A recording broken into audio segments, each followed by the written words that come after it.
Toliau laidoje Svajonių sodai Panevėžio bendrovės Medžio Aura komandos patarimai. Praėjusioje laidoje matėte patarimus, kaip pasirinkti lentas terasai. Kodėl tinkamiausia terasoms impregnuota mediena. Dar matėte patarimus, kaip tinkamai montuoti terasas, kaip pasirinkti lauko dailylentes ir kodėl jas geriau dažyti pramoniniu būdu. Su Skandinavijos medienos apdirbimo įmonėmis bendradarbiaujanti bendrovė Medžio Aura keičia požiūrį į medį ir jo panaudojimą, teigia bendrovės savininkė Irmantė Miliauskienė. Ji šiandien patars, kaip pasirinkti lauko dailylentes. Toliau patarimai tiems, kurie susidomėja degintą medieną ir termomedieną. Kas tai yra ir kuo jos skiriasi? Apie degintą medieną tai galiu pasakyti, kad tai yra dabar ant bangos, yra japoniška technologija. Ne? Ką noriu pasakyti, kad šitos visos gražios spalvos yra dengtos aliejum alyva. Aliejum alyva ar kita skaidrė dažyvė, kurios stovėdamos lauke turi 3, 4, 5, gal kartais metų garantiją. Lauke. Tiesiog laikui bėgant, tos degintos medienos jos tiesiog išbloks. Ir reikės paralyvuoti, nes jeigu tinka pilkas grafiti pieštuko atspalvis. Tai kaip yra pieštukas, tai tada jinai tiesiog pasidaro tokia pilka, nupilkėja ir viskas ir toks tiesiog paliekama, nieko nedarant.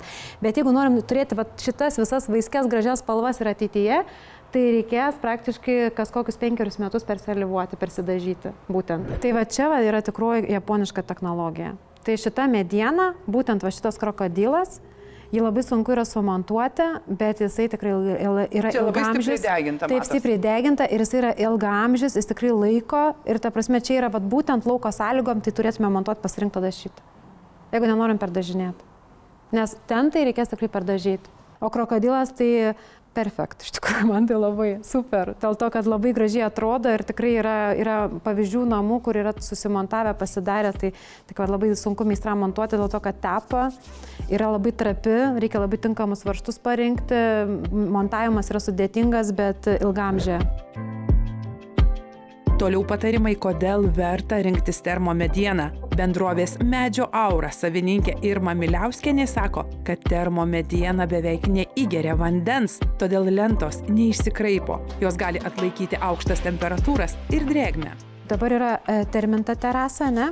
Terminta. Tai termomediena, ne? Kaip yra daroma? Jis yra tiesiog tam tikras kameras aukštoje temperatūroje iškaitinta mediena, ne? Tai joje yra tiesiog išdegusi visa rišamoji medžiaga. Čia kaip pasakyti, yra vienas dalykas, kas su jie atsitinka. Jinai nebekeičia matmenų.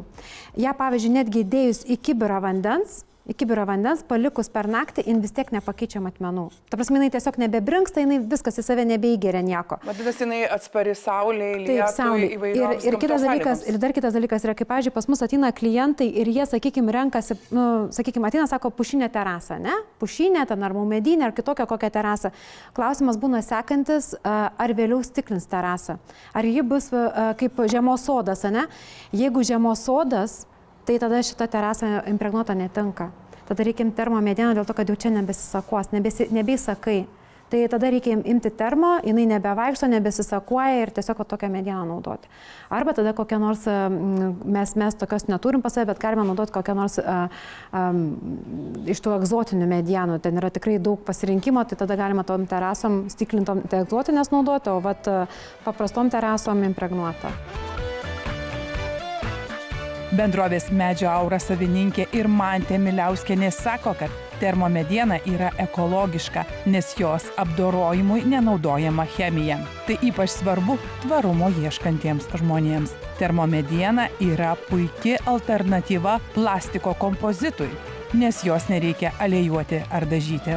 O norintiems kitokios medienos spalvos, Irmantė rekomenduoja rinktis tik Urila Wood Stein spalvas. Daugiau patarimų, kaip pasirinkti tinkamą medieną namui ar terasai, rasite interneto puslapyje medžioaura.lt.